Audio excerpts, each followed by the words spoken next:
in summary, that when that audience leaves or the audience member leaves, what do you want to achieve by the time they leave watching one of your live performances? This might sound very cliche, but I want people to leave with more questions than they came in with. People can be. There's a fine line between being critical and cynical, as we know. It's the same between being talented and vain. It's hard to dance between those two. And I think when people come to see the show, they're often quite scared because of the stigmas and the stereotypes of, even if they don't know what a mentalist is, they just know it's, a lot of people associate magic and mysticism and hypnosis with the occult still. It's still a problem. It's a huge problem. And I could talk for hours on that. But I think people come in a little nervous. And I hope that when they leave, that nervous tension or that element of being afraid has left them, and they leave with more questions going, are the decisions I really make my own?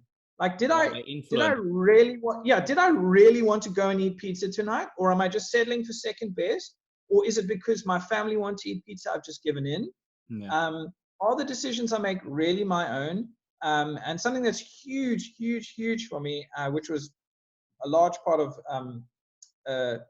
the Mind Wave show that you mentioned, because it's largely based upon free will. Do we have free will? Or does it just feel free? And so for me, this is a huge thing. And this is something I've thought about even when I was younger. Are the choices and decisions that I make in my life really my own?